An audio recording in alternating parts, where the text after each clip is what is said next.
नमस्कार बच्चों। 6.5 एक्सरसाइज हमारी चल रही थी मैक्सिमा मिनिमा, और 23 क्वेश्चन तक का मैंने आपको एक्सप्लेन कर दिया था अपने पुराने वीडियो में। अब आते हैं प्रश्न नंबर 24 में। प्रश्न नंबर 24 में ये कहते हैं कि एक शंकु दिया हुआ है आपको, राइट सिलेंड्रिकल कोन, राइट सर्कुलर कोन दिया हुआ है आपको, और इस कोन में आपको दिया हुआ है कि इसका जो वॉल्यूम है यानी इसका आयतन जो है v, वो कांस्टेंट है यानी अचर है, यह अचर राशि है।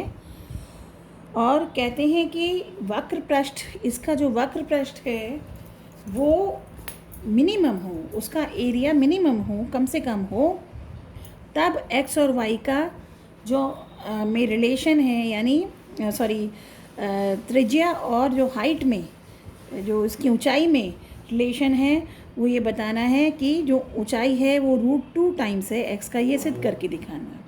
तो एक तो हमें ये दिया हुआ है कि इसका वॉल्यूम अचर है, तो v को हमने कांस्टेंट मान लिया, और v का सूत्र होता है यानी वॉल्यूम ऑफ कोन, आयतन शंकु का 1/3 πr²h।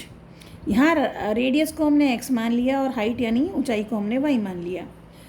तो जो आपका आयतन है v is equals to 1/3 πr², r की जगह x² × y, और वक्र पृष्ठ होता है πrl, l होता है ये स्लांट हाइट, तिर्यक ऊंचाई जिसे हम कहते हैं, स्लांट हाइट यानी तिर्यक ऊंचाई।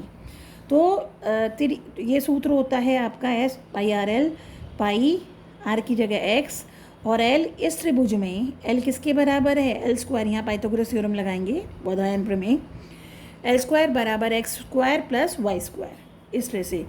तो ये जो आपका वक्र पृष्ठ का सूत्र बन गया वो x और y के रूप में बन गया, x और y चर राशि में आ गया, यानी त्रिज्या और ऊंचाई के रूप में आ गया। अब चूंकि यहाँ अंडर रूट है, आप चाहे तो बिना इसको स्क्वायर अंडर रूट हटाए भी इसे कर सकते हैं एक चर राशि में कन्वर्ट करके, लेकिन हम थोड़ा कैलकुलेशन को आसान करने के लिए हम कहते हैं कि ये वक्र पृष्ठ अगर निम्नतम है तो इसका वर्ग भी निम्नतम होगा। तो इसका वर्ग करते हैं हम, ऐसे स्क्वायर करते हैं, तो ये हो गया π² x², और ये अंडर रूट ख़त्म हो गया, और इस s² को हम फंक्शन का नाम देते हैं f, और f जो है चूँकि x और y में, तो अभी x और y का फलन है। तो अब हमारे पास आ गया फलन f(x,y) बराबर ये। चूँकि दो चर राशियों में हम अभी अवकलन हमारे सिलेबस में नहीं है, हमारे उसमें नहीं है, तो हम जो समीकरण हमें दिया था, जो कंडीशन हमें दी थी, उसकी मदद से यहाँ से मैं x² का मान निकाल कर y में रख रही हूँ, तो ये फलन y का बन गया। जहाँ जहाँ x² है उसकी जगह लिखेंगे 3v/πy, तो जहाँ जहाँ x² है 3v/πy, π² अपनी जगह, x² की जगह 3v/πy + y², इन्हें पाई से पाई कट गया, 3v/y रह गया, अंदर ये अंदर गुणा किया, 3 × 3 = 9, v², पाई से पाई कट गया, y², यहाँ गुणा किया 3v/, और y से y कट के ये बचा। तो ये आपका fy यानी y में फंक्शन बन गया।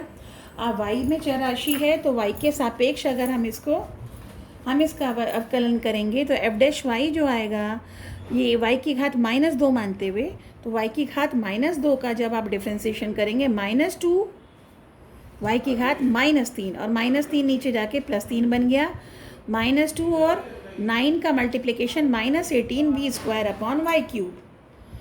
इसका डिफ्रेंसिएशन, ये कांस्टेंट यहाँ, और y का डिफ्रेंसिएशन 1। तो आपका ये फर्स्ट डिफ्रेंसिएशन आया, ये माइनस में, ये प्लस में, इसको एक को उधर लेकर एक को दूसरी तरफ ले गए, दोनों प्लस हो गए।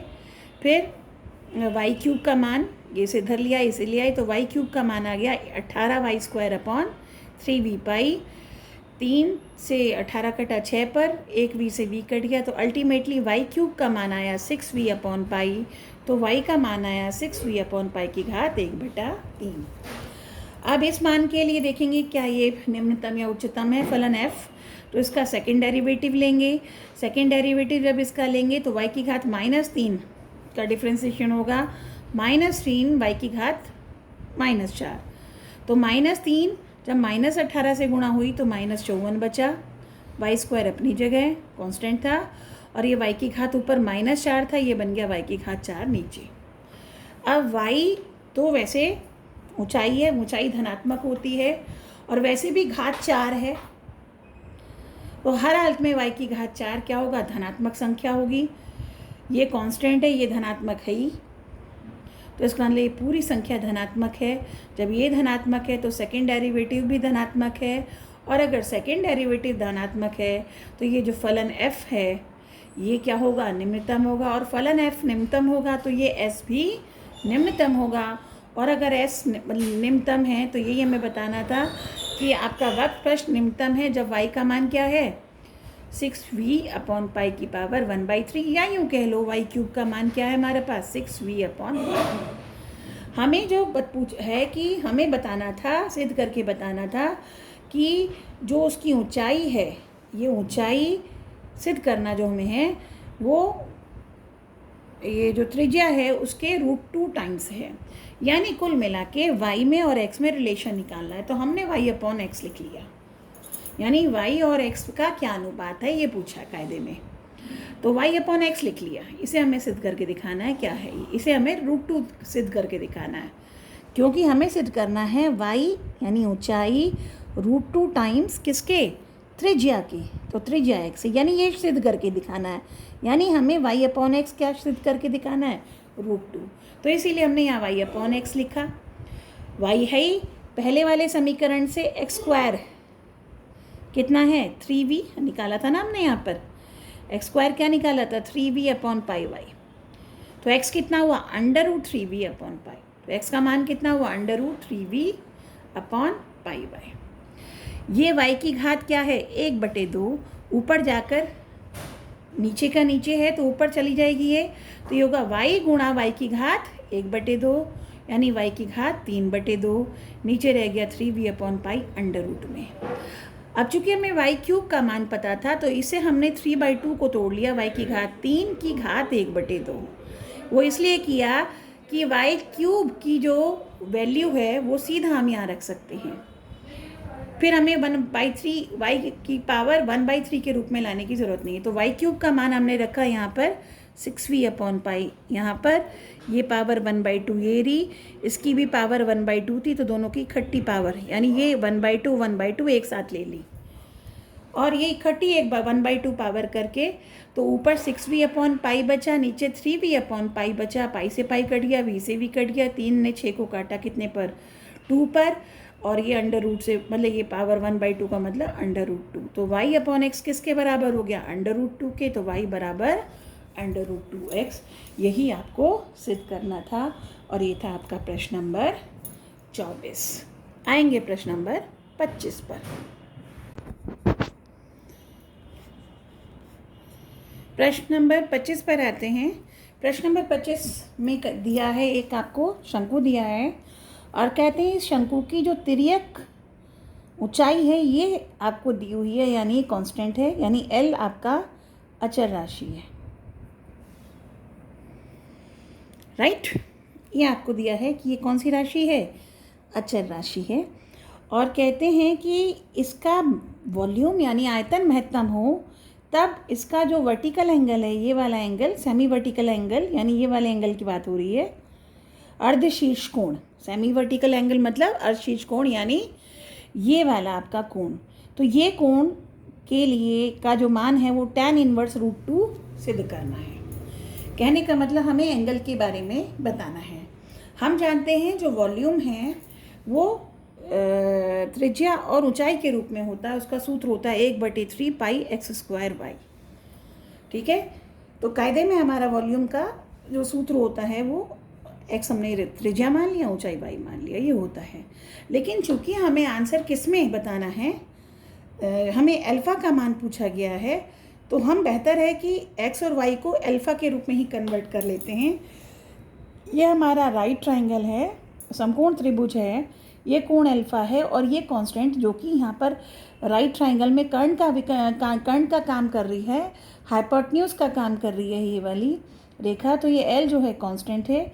x और y वेरिएबल होंगे तो अल्फ़ा भी वेरिएबल होगा।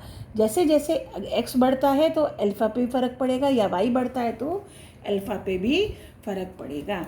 तो जैसे x और y अगर अचर हैं तो अल्फ़ा भी अचर है।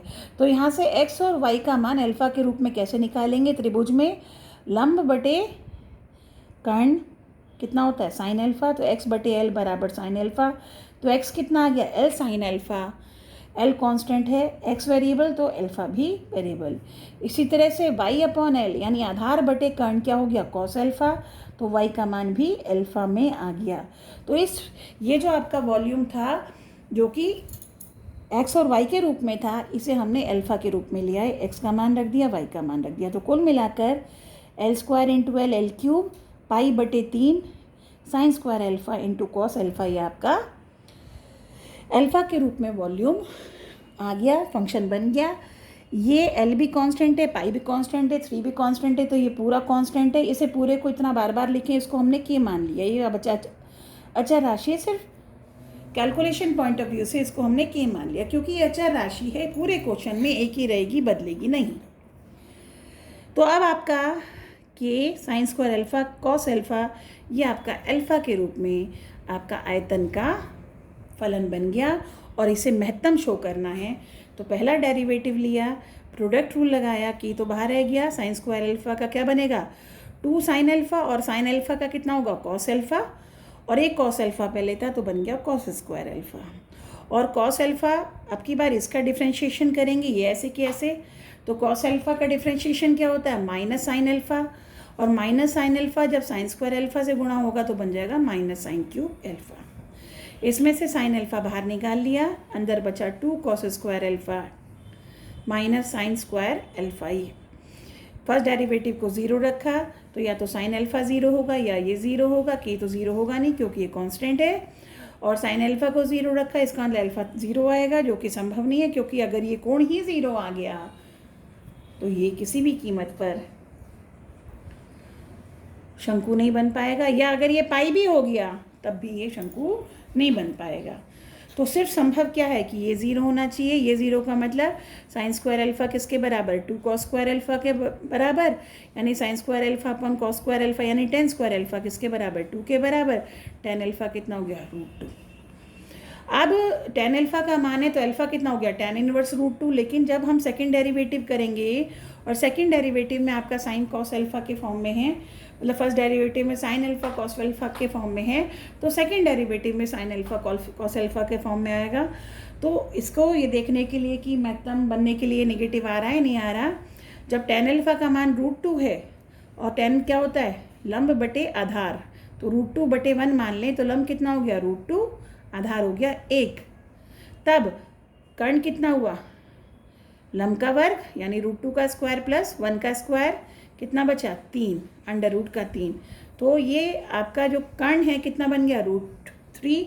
तो टेन अल्फा अगर √2 अपॉन 1 था तो साइन अल्फा कितना होगा? √2 अपॉन √3, लंब बटे कर्ण। कॉस अल्फा कितना होगा? आधार 1 बटे कर्ण √3। तो ये इसलिए निकाल लिया कि जब सेकेंड डेरिवेटिव हम निकालेंगे तो सीधा कॉस अल्फा का मान रखेंगे, टेन अल्फा का मान नहीं रखा जा सकता वहाँ। अब सेकेंड डेरिवेटिव पे आ जाओ, तो इस पे हमने लगाया प्रोडक्ट रूल। तो सेकेंड डेरिवेटिव के साइन अल्फा का कॉस अल्फा, ये वाला ऐसे की ऐसे, प्लस के साइन अल्फा ऐसे की ऐसे। अब इसका डिफ्रेंसिएशन 2 दूनी 4 कॉस अल्फा, और कॉस अल्फा का कितना होता है? माइनस साइन अल्फा, तो -4 कॉस अल्फा साइन अल्फा। और साइन स्क्वायर अल्फा का 2 साइन अल्फा कॉस अल्फा, तो ये माइनस था तो ये बन गया -2 साइन अल्फा कॉस अल्फा। ये भी माइनस, ये भी माइनस। अब यहाँ मान रखना शुरू कर देते हैं। जहाँ कॉस है वहाँ पर कॉस अल्फा की जगह 1 बटे √3, साइन अल्फा की जगह √2 बटे √3, के 1 बटे √3, 2 गुणा कॉस स्क्वायर अल्फा, 1 बटे √3 था तो 1 बटे 3 बन गया स्क्वायर की वजह से, और साइन स्क्वायर अल्फा √2 बटे 3 था तो ये 2 बटे 3, 2 बटे 3, 2 बटे 3, ये तो पूरा 0 होके ख़त्म हो गया। और यहाँ दोनों में माइनस बाहर निकाल लिया, तो माइनस के। और अब चाहे वैल्यू रखो या ना रखो, इतना तो पता है कि अल्फ़ा जो है 90 से नीचे है। जब अल्फ़ा 90 से नीचे होता है तो साइन अल्फ़ा कॉस अल्फ़ा का मान धनात्मक होता है। तो दोनों का ये मान, तो इसका मतलब ये धनात्मक, ये धनात्मक, ये धनात्मक, और ये दोनों माइनस बाहर जा ही चुके थे, बीच में आ गया प्लस। तो जब ये भी धनात्मक, ये भी धनात्मक, ये भी धनात्मक, तो ये सारा धनात्मक और ये माइनस की वजह से सारा ऋणात्मक। तो खैर हमने यहाँ कर भी लिया, कोई बात नहीं। ये दोनों माइनस बाहर निकाले, के साइन अल्फ़ा का मान 4, क्योंकि माइनस बाहर चुका, प्लस हो गया। कॉस अल्फ़ा का मान, साइन अल्फ़ा का मान, माइनस की जगह प्लस 2, साइन अल्फ़ा का मान, कॉस अल्फ़ा का मान। ये हर हालत में प्लस आ रहा है, ये प्लस है, तो ये पूरा क्या हो गया, नेगेटिव, क्योंकि ये तो पूरा ज़ीरो हो ही गया था। तो अब ये क्या रह गया, ज़ीरो से छोटा। अतः v क्या हो गया, महत्तम। कब, जब tan अल्फ़ा कितना है, √2, तो अल्फ़ा कितना है, tan इनवर्स √2। तो ये आपका बैठा प्रश्न नंबर 25। बिल्कुल ऐसा ही अगला क्वेश्चन है, प्रश्न नंबर 26। इसी तरह से शंकु है। अब की बार सरफेस एरिया गिवन है, यानी और वॉल्यूम बिल्कुल इसी तरह से महत्तम होगा, लेकिन अब की बार क्या है, सरफेस एरिया इसका गिवन है, यानी संपूर्ण पृष्ठ गिवन है। अभी तक तो त्रियक थी, अब संपूर्ण पृष्ठ है। तो बिल्कुल इसी तरह के क्वेश्चन वो होगा, इसे करके आपको बताते हैं। प्रश्न नंबर 26 पर आते हैं। प्रश्न नंबर 26 में क्वेश्चन दिया है कि एक शंकु जिसका आयतन तो महत्तम हो, पर जो दिया है अब की बार वो दे रखा है इसका संपूर्ण पृष्ठ S। इसका पृष्ठ दिया हुआ है। पिछले वाले क्वेश्चन में तिर्यक रेखा कांस्टेंट थी, अब की बार S कांस्टेंट है, तिर्यक रेखा कांस्टेंट नहीं है। और जो हमें सिद्ध करना है कि महत्तम वॉल्यूम हो, इसके लिए एंगल जो है कितना होगा, अल्फा होगा। हमारा जो वक्र पृष्ठ का सूत्र होता था वो होता था πr² + πrl, और यहाँ l कितना है, मतलब l ही ले लो, ये l है, तो ये l ले लिया मैंने। तो अब हम क्या करते हैं, इसको हमें अल्फ़ा के रूप में लेना है। तो x को लिया l साइन अल्फ़ा, अभी जैसे पिछले क्वेश्चन में बताया था x/l कितना था, साइन अल्फ़ा, और y/l भी कितना हो गया, कॉस अल्फ़ा। तो x की जगह l साइन अल्फ़ा, y की जगह l कॉस अल्फ़ा। तो इस तरह से जो ये s सूत्र आएगा वो सारा किसके रूप में आ जाएगा, l और अल्फ़ा के रूप में आ जाएगा, x और y सब कट जाएगा। तो s πx² + πxl एक्चुअली था, अब s लिखा पाई, x की जगह l साइन अल्फ़ा, तो x² की जगह l² साइन स्क्वायर अल्फ़ा, फिर पाई x की जगह l साइन अल्फ़ा और l अपना था ही। तो ये l² कॉमन, दोनों में से साइन अल्फ़ा कॉमन, दोनों में से पाई कॉमन, क्योंकि याद रखो अब की बार s कांस्टेंट है, l और अल्फ़ा दोनों की दोनों वेरिएबल है, चर राशि है। तो यहाँ से s हुआ पाई l² साइन अल्फ़ा +1।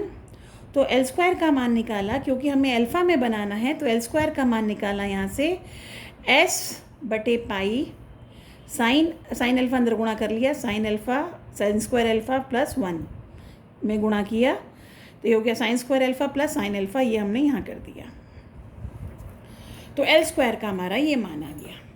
अब हमारा वॉल्यूम का सूत्र होता है 1/3 πx² y, ये हमारा वॉल्यूम का सूत्र होता है। तो वॉल्यूम जो था हमारा 1/3 पाई, x की जगह l साइन अल्फ़ा यानी l² साइन अल्फ़ा, और y की जगह l साइन कॉस अल्फ़ा। तो वॉल्यूम जो था वो हो गया π/3 l⁻³ sign square alpha cos alpha. अब l का मान, l² अगर इतना है तो l का मान क्या होगा, यहाँ से स्क्वायर हटा के अंडर रूट में आएगा। तो यहाँ l³ दे रखा है, तो l का मान, यहाँ ये आपका जो l है, यहाँ ये l का मान हो गया √s/पाई, या पावर 1/2 कर लो, sine square alpha plus sine alpha. ये थोड़ा सा बड़ा क्वेश्चन है, बड़े से मतलब कैलकुलेशन बड़ी है, वैसे टफ नहीं है। तो ये l⁻³ थी, l खुद अंडर रूट में था, तो l का जब मान रखा इस रूप में, तो पावर 3 और ये अंडर रूट वाला पोर्शन ये बन गया, यानी 3/2। तो π/3 l की जगह s/पाई sine square alpha plus sine alpha की घात 1/2 और उसकी घात 3, और ये साइन स्क्वायर अल्फ़ा और ये cos alpha. Again under root 2 में आ रहा है, तो तो v महत्तम सिद्ध करना है तो इसका वर्ग भी महत्तम होगा। तो वर्ग कर लेते हैं ताकि ये अंडर रूट से मुक्ति मिल जाए। तो v का वर्ग करके, वॉल्यूम का वर्ग करके जो फलन आया उसको हमने f अल्फ़ा मान लिया, f फंक्शन मान लिया। चूँकि सारे में अल्फ़ा चर राशि है तो ये f अल्फ़ा कहलाएगा। तो ये हो गया π²/9। यहाँ से वर्ग कट गया तो क्या रह गया, s की घात 3 रह गया यहाँ। तो ये s की घात 3, पाई की घात 3 और इस पूरे की घात 3, और इसका भी वर्ग हुआ और इसका भी वर्ग हुआ। तो इसका वर्ग ये और इसका वर्ग ये। अभी थोड़ा ये s³, ये पाई की घात 2 थी, पाई की घात 3 थी, सिर्फ पाई रह गया, ये 9 आ गया। यहाँ से साइन अल्फ़ा बाहर निकाला तो घात 3 थी तो sin³ अल्फ़ा बन के बाहर निकला। अंदर बचा साइन अल्फ़ा +1, ऊपर साइन की power 4 alpha into cos² alpha. तो s³/n पाई, यहाँ पावर 4 थी, यहाँ पावर 3 थी तो सिर्फ अल्फ़ा रह गया। cos² अल्फ़ा को हमने बना लिया 1 - sin² अल्फ़ा, क्योंकि सब साइन में चल रहा है तो, और फिर फैक्टर भी हो रहा है। 1 - sin² अल्फ़ा टूटा 1 - sin अल्फ़ा 1 + sin अल्फ़ा, और वो 1 + sin अल्फ़ा, एक 1 + sin अल्फ़ा से कट के यहाँ बचे 2, और 1 - sin अल्फ़ा ये बचा, sin अल्फ़ा ये बचा, और इस पूरे को हमने k मान लिया क्योंकि ये कांस्टेंट है। तो अब इसे अंदर गुणा कर दिया तो f फलन, f जो अल्फ़ा में फलन, अल्टीमेटली फलन जो वॉल्यूम के आयतन के वर्ग का फलन जो हमारा आ रहा है वो आया k constant sin alpha - sin² alpha upon sin alpha की पावर 2। तो यहाँ तक हमारा फलन अल्फ़ा के रूप में आया है। अब इसका हम डिफ्रेंसिएशन करेंगे। डिफ्रेंसिएशन देखिए, f' अल्फ़ा k, अब मैं इसमें लगा रही हूँ डिवीजन रूल पहले इसका, और ये ऐसे की ऐसे। तो 1 + sin अल्फ़ा की घात 2 तो ऐसे की ऐसे, और इसका डिफ्रेंसिएशन sin अल्फ़ा का कितना होगा cos अल्फ़ा, और sin² अल्फ़ा का -2 sin अल्फ़ा cos अल्फ़ा, ये वाला माइनस, और sin² अल्फ़ा का 2 sin अल्फ़ा cos अल्फ़ा, और नीचे वाला ऐसे की ऐसे माइनस। अब की बार ये ऊपर वाला ऐसे की ऐसे sin अल्फ़ा - sin² अल्फ़ा, और नीचे वाले का 1 + sin अल्फ़ा की घात 2 का कितना होगा 2 1 + sin अल्फ़ा, और फिर चेन रूल से 1 का डिफरेंशियल 0, sin अल्फ़ा का कितना हुआ cos अल्फ़ा, और नीचे की घात डबल हो गई यानी 4 हो गई। तो ये आपका फर्स्ट डेरिवेटिव आया। इसको थोड़ा सा हल करेंगे। ये वाले में से और ये वाले में से 1 + sin अल्फ़ा कॉमन निकल गया, तो ऊपर से 1 + sin अल्फ़ा कॉमन निकल के नीचे घात 4 थी, रह गई 3, एक काट दी एक स्टेप मैंने। तो ऊपर 1 + sin अल्फ़ा यहाँ रहा नहीं, और यहाँ सिर्फ एक 1 + sin अल्फ़ा रह गया। बाकी ये ऐसे की ऐसे, और ये cos अल्फ़ा मैंने अंदर गुणा कर दिया, और ये वाला 2 यहाँ पर है। अब हम इन्हें गुणा करेंगे 1 से दोनों को, फिर sin अल्फ़ा से दोनों को, ये गुणा किया 1 से इस दोनों को, फिर sin अल्फ़ा से इन दोनों को, 1 2 3 4 पद आ गए। फिर -2 से एक खोल दिया, -2 cos alpha sin alpha minus plus 2 cos alpha sin² alpha, ये इससे कट गया। -2 cos alpha sin alpha -2 sin alpha cos alpha plus sin alpha, यानी -2 4, -4 प्लस का 1 यानी -3 cos अल्फ़ा। ये अल्टीमेटली आपके पास ये बचा। इसमें से भी cos अल्फ़ा कॉमन निकाल लिया, 1 - 3 sin अल्फ़ा ये बचा। तो ये फर्स्ट डेरिवेटिव आया, प्रोडक्ट आपका फैक्टर फॉर्म में, गुणनखंड के रूप में। तो इसको हमने बराबर 0 रखा। 0 रखने का मतलब या तो ये 0 या ये 0, नीचे वाला तो 0 होगा नहीं। अगर cos अल्फ़ा को 0 रखता है तो अल्फ़ा 90 डिग्री हो सकता है, जो कि संभव नहीं है, क्योंकि किसी भी शंकु में अगर ये कोण 90 डिग्री का हो जाएगा तो ये यूँ बन जाएगा, शंकु नहीं बनने का, ये वाली लाइन यूँ आ जाएगी, इसलिए संभव नहीं है। तो फिर संभव क्या है, 1 - 3 sin अल्फ़ा कितना हो 0, तो sin अल्फ़ा का मान कितना आया 1/3। सेकेंड डेरिवेटिव में हमें cos अल्फ़ा की भी ज़रूरत पड़ेगी, तो sin अल्फ़ा अगर 1/3 है तो लंब हुआ 1, कर्ण हुआ 3, तो आधार कितना हुआ √9 - 1 यानी √8 यानी 2√2। तो cos अल्फ़ा का मान साथ साथ इसलिए निकाल लिया कि फिर हमें सेकेंड डेरिवेटिव में ज़रूरत पड़ सकती है। अब आएंगे यहाँ से हम लगाएंगे सेकेंड डेरिवेटिव। सेकेंड डेरिवेटिव यहाँ से k, और अभी इसमें प्रोडक्ट रूल और ये वाला ऐसे की ऐसे, तो ये ऐसे की ऐसे दिख रहा है ना, ये वाला यहाँ, और यहाँ लगा रहे हैं product rule in curl bracket. तो कॉस अल्फ़ा की जगह minus sine alpha, 1 minus 3 sine alpha ऐसे की ऐसे, प्लस कॉस अल्फ़ा ऐसे की ऐसे, और इसका डिफरेंशियल 1 का 0 माइनस 3 साइन अल्फ़ा का क्या बन गया, cos alpha into minus 3 cos alpha, और नीचे वाला 1 प्लस साइन अल्फ़ा की घात 3 यहाँ हमने रख दिया। फिर माइनस, अब ऊपर वाला ऐसे की ऐसे, cos alpha 1 minus 3 sine alpha ऐसे की ऐसे, और अब नीचे वाले का डिफरेंशियल 3, 1 प्लस साइन अल्फ़ा की घात 2, 3 की 2 रह गई, और साइन अल्फ़ा का कॉस अल्फ़ा, और नीचे की घात डबल होके कितनी हो गई, 6। अब 1 प्लस साइन अल्फ़ा की घात 2 यहाँ थी और 1 प्लस साइन अल्फ़ा की घात 3 यहाँ थी, तो 2 घात निकल गई बाहर, साथ साथ बाहर निकाल दी। और अब ये गुणा किया माइनस साइन अल्फ़ा, बहुत ध्यान से ये कैलकुलेशन करनी है, बस यहीं सारा क्वेश्चन टिका हुआ है, ये कैलकुलेशन बिगड़ी तो समझ नहीं आती।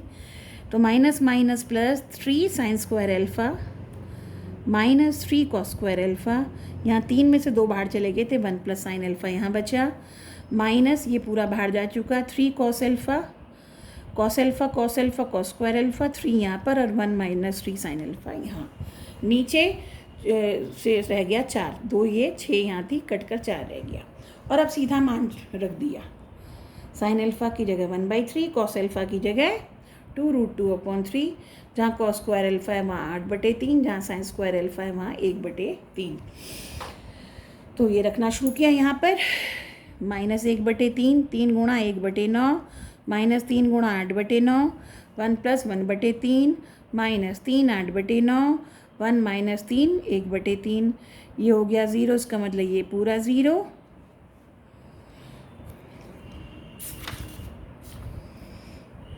इसे हल करेंगे, ये कितना रह गया, 4/3, 4/3, नीचे 4/3 की घात 4, और ये 3 तिया 9, ये 3 दोनों कट गए, ये क्या बचा, माइनस 8/3। क्लियरली ये 0 से छोटा है, हमें इसकी कैलकुलेशन नहीं चाहिए, इसका मान नहीं चाहिए, हमें क्या चाहिए कि ये किससे छोटा है, ये -1, माइनस की वजह से ये नेगेटिव आ गया है, बस हमें इतना ही देखना था। जैसे ये नेगेटिव आया, इसका मतलब f महत्तम है, इसका मतलब v महत्तम है। जब साइन अल्फ़ा कितना होगा, 1/3, तो अल्फ़ा कितना होगा, साइन इनवर्स 1/3। तो इस क्वेश्चन को आप देखेंगे अच्छे से, कोई दिक्कत नहीं आएगी, और जैसे जैसे आप ये क्वेश्चन करेंगे वैसे वैसे कई प्रैक्टिस के बाद ये अच्छे से इनमें हाथ साफ होगा। और कोई प्रॉब्लम आती है कमेंट सेक्शन में भेजें, या फिर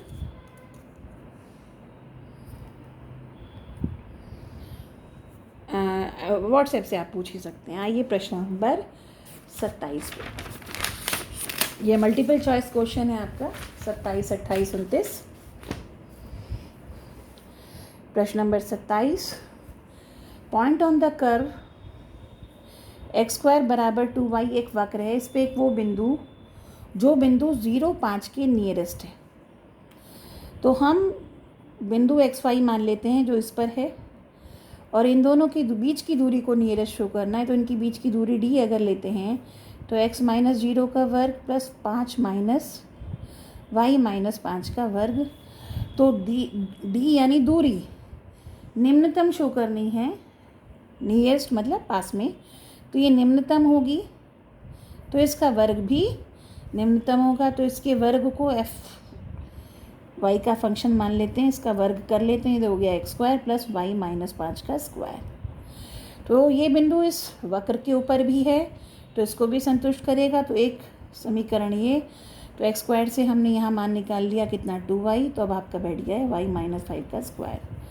अब ये फंक्शन सिर्फ y का बन गया, तो एफ डैश वाई जो हुआ 2y का 1, 2y माइनस 5, 0 रखने पर 2 बराबर माइनस 2y माइनस 5, -1 बराबर y माइनस 5, y हुआ आपका 4।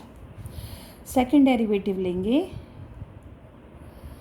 तो ये आएगा 2, इसका 0, इसका 2, 0 से बड़ा, अतः v निम्नतम यानी मिनिमम सबसे पास में, तो d भी निम्नतम। जब y कितना होगा 4, और अगर y 4 होगा तो x स्क्वायर कितना होगा 2 गुणा 4 यानी 8, तो x का मान क्या होगा ±2√2।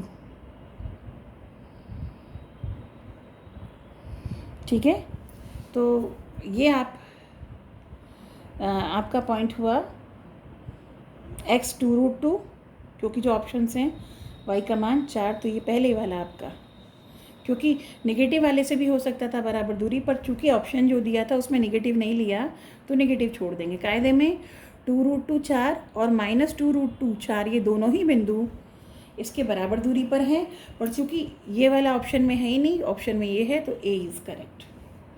इसके बाद कहते हैं प्रश्न नंबर 28, x का रियल नंबर मान है, तो आपको मिनिमम वैल्यू निकालनी है दिए हुए फलन की। आते हैं प्रश्न नंबर 28 पर। प्रश्न नंबर 28 में y बराबर 1 - x + x² upon 1 + x square का यानी y का निम्नतम मान पूछा है, तो इसका हम डिफ्रेंशिएट करेंगे dy/dx। ऊपर वाले का डिफरेंशियल -1 + 2x, नीचे वाला ऐसे की ऐसे, माइनस डिवीजन रूल लग रहा है, ये वाला ऐसे की ऐसे, और नीचे वाले का डिफरेंशियल, इसका 0, इसका 1, इसका 2x, 1 + 2x, नीचे वाले की घात 2 हो गई। अब इसे गुणा करेंगे -1 - x square + 2x + 2x square + 2x की घात 3, माइनस यहाँ इन दोनों को गुणा करा, अगली बार माइनस से खोला, नीचे घात 2 है ही, उसे खोलेंगे नहीं, काटेंगे पिटेंगे, काटने पीटने के बाद आपके पास सिर्फ बचेगा -2 + 2x स्क्वायर बटे 1 + x स्क्वायर की घात 2। आप बहुत आराम से कैलकुलेशन करेंगे, कोई दिक्कत नहीं आएगी। कोई दिक्कत आएगी तो आप मेरे से फिर पूछ लेंगे, अपनी कैलकुलेशन खुद करेंगे। ये इसको 0 रखने पर ऊपर वाला 0 हुआ, यानी 2x स्क्वायर बराबर 2 हुआ, x स्क्वायर का मान आया 1, तो x का मान हो सकता है +-1। तो या तो प्लस पे महत्तम होगा या -1 पे मतलब महत्तम होगा, किसी एक पे महत्तम होगा, किसी एक पे निम्नतम होगा। ऐसा संभव नहीं है कि दोनों पे महत्तम या दोनों पे निम्नतम हो। ठीक है, तो ये आपका, तो आप सेकेंड डेरिवेटिव निकालेंगे, तो सेकेंड डेरिवेटिव यहाँ से निकालेंगे आप, इसका डिफरेंशियल, ऊपर वाले का डिफरेंशियल 4x, इसका तो 0 हो गया, नीचे वाला ऐसे की ऐसे, माइनस ये वाला ऐसे की ऐसे, और इसका डिफरेंशियल 2 × 1 + x स्क्वायर की घात 1, और फिर अंदर का डिफरेंशियल चेन रूल से 1 + 2x, क्योंकि इसका 0 हो गया, नीचे की घात हो गई 4। और अब हम x बराबर 1 पर चेक कर रहे हैं। अगर इस पे धनात्मक आता है तो यही निम्नतम होगा, और अगर इस पे नेगेटिव आता तो इस पे महत्तम होता, फिर x बराबर -1 पे चेक करते। तो अब हमने x को 1 रखा, x की जगह 1 + 1 + 1 की घात, 1 की घात कितने भी हो, ठीक है। और यहाँ पर ये वाला, यहाँ पर x की घात, चूँकि इसको ही 0 रखने पर आपको ये संख्या प्राप्त हुई थी, तो ये वाला जब यहाँ गुणा हो रहा है तो ये अपने आप 0 हो जाएगा। x को जैसे ही 1 रखोगे तो ये कितना हो जाएगा, +2 -2, ये 0, और 0 × एनीथिंग, ये कुछ भी होता हो, ये सब 0 हो गया। तो आपके पास सिर्फ ये बचा, और नीचे 1 + 1 + 1 की घात 4, कुल मिला के ये सारा धनात्मक हो गया।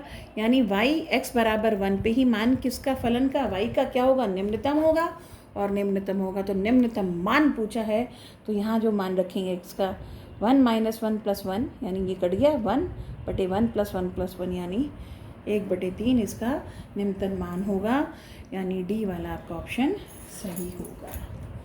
इसी तरह से आते हैं आप आखिरी क्वेश्चन 29 पे। इस पे फलन y की मैक्सिमम वैल्यू पूछी है, और फलन y है x - 1, ये प्रश्न नंबर 29, +1 की घात 1/3, पूरे की घात 1/3, तो dy/dx तो ये हो जाएगा, इस पूरे को x मानते हुए 1/3, और इसकी घात क्या होगी, 1/3 - 1, यानी माइनस में 2/3, तो नीचे आ जाएगा ये पॉजिटिव बनाने के लिए 2/3, अब अंदर का डिफरेंशियल लेंगे तो इसमें लगेगा प्रोडक्ट रूल, इसका है 0, तो x का कितना आया x माइनस 1, एक्स का डिफरेंशियल 1, x माइनस 1 ऐसे की ऐसे, प्लस ये x ऐसे की ऐसे और x माइनस 1 का डिफरेंशियल 1, तो ऊपर आपका सिर्फ ये आया क्योंकि इसका डिफरेंशियल 0 है। तो ये आपका बैठा, तो ये बैठा 2x minus 1 3x into x minus 1 plus 1 की घात 2/3। 0 रखने पर x का मान आएगा 1/2। तो 1/2 पे महत्तम होगा या मिनिमम होगा, कोई एक होगा। चूँकि यहाँ महत्तम पूछा है तो यहाँ देखने की बात है कि महत्तम ही होगा, पर चेक तो करना ही चाहिए। तो अब इसका डिफरेंशियल या तो तुम इसमें लगाओ डिवीजन रूल, या दूसरा तरीका इसी को मैं मल्टीप्लिकेशन बना देती हूँ। कैसे? 1/3 तो बाहर, 2x माइनस 1 और ये हो गया x into x minus 1 plus 1 की घात माइनस 2/3। तो अब इस पर प्रोडक्ट रूल लग जाएगा। तो जब सेकेंड डेरिवेटिव निकालेंगे तो 1/3 तो ऐसे, पहले इसका डिफरेंशियल कितना हुआ 2, ये ऐसे की ऐसे।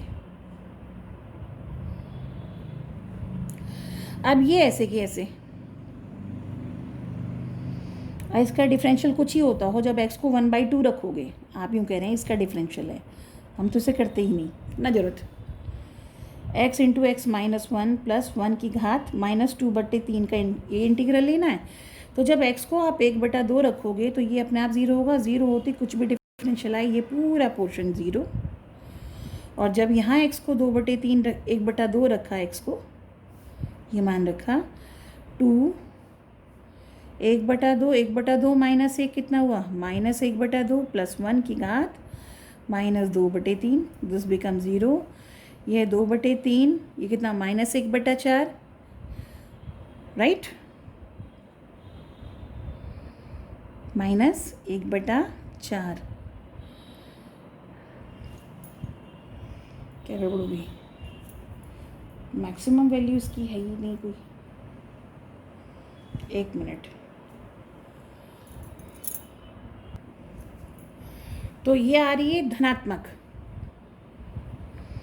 ये हो गया -4 माइनस 1/4, ये हो गया 3/4 की घात माइनस 2/3, यानी 2/3 4/3 की घात 2/3। तो ये हर हालत में 0 से बड़ा होगा। इसका x बराबर 1/2 पे तो ये महत्तम नहीं होगा। ठीक है। अब चूँकि आपको x दे रखा था 1 और 0 के बीच में, तो 0 और 1 के बीच में और निकाल लीजिए। तो कायदे में सेकेंड डेरिवेटिव पे तो महत्तम आ ही नहीं रहा है, निम्नतम वाला आ रहा है। तो किस किस पे चेक करेंगे? 0 पे और 1 पे। तो x पे जब 0 रखा, y का मान 0 पे निकाला, क्योंकि इस पर डिफ्रेंशियबिलिटी लगा नहीं सकते हैं। तो y का मान 1 की घात 1/3 यानी 1। और जब 1 रखेंगे तब भी क्या आएगा? y का मान 1 ही आएगा। और अगर 1/2 पे मान निकाल लेते हैं, चलो इस पर भी निकाल के देख लेते हैं और क्लियर हो जाएगा। तो ये हो जाएगा 1/2 1/2 माइनस 1 प्लस 1 की घात 1/3। तो माइनस 1/2 1/4 1/4 माइनस का प्लस का 1 यानी 3/4 की घात 1/3, यानी हर हालत में 1 से कम है। तो दोनों ही मानों पर मतलब y बराबर 1 ही आपका महत्तम मान होगा y का, क्योंकि वैसे तो इस पर वैसे ही कम आ रहा है और यहाँ दिखने में भी निकालने में भी पता चल गया। तो एंड पॉइंट जो है यानी 0 और 1 पर आपके महत्तम हो गए और इनके बीच में 1/2 पर ये मिनिमम हो गया। तो इस तरह से मतलब स्थानीय मिनिमम हो गया या लोकल मिनिमम जिसे कहते हैं। तो इसका मतलब आपका जो सी पार्ट है वो करेक्ट है, सी वाला पार्ट आपका सही आंसर है। यानी 0 पे भी 1 आ रहा है, 1 तो दोनों बिंदुओं पर आपका महत्तम हो गया, 0 पे भी 1 पे भी, यानी एंड पॉइंट पे भी। तो यहाँ ध्यान देना था कि सिर्फ इसमें अटक गए थे एक बार कि एक ही बिंदु आ रहा है, उसी पे पॉजिटिव आ गया तो महत्तम कहाँ हुआ। फिर ध्यान गया कि x, क्वेश्चन को ध्यान से पढ़ना जरूरी है कि x 0 और 1 के बीच में है, यानी 0 और 1 पे भी अलग से चेक करना है। तो ये आपकी एक्सरसाइज 6.5 पूरी हुई। इसे पूरा कीजिए। इसके बाद हम सारे के सारे आपके ये मिसलेनियस के एग्जाम्पल्स जो हैं बहुत अच्छे से कीजिएगा। और इसमें जो एग्जाम्पल भी ना समझ आए तो वो मुझे आप कमेंट सेक्शन में भेजें या व्हाट्सएप पर भेजें, और उसके बाद मिसलेनियस एक्सरसाइज करेंगे वो भेजूँगी। और इसे पूरा करके कल परसों 31 तक हमारा ये पहली किताब पूरी हो जाएगी और 1 सितंबर से कोशिश ये रहेगी कि हम इंटीग्रल शुरू कर दें। थैंक यू बेटा।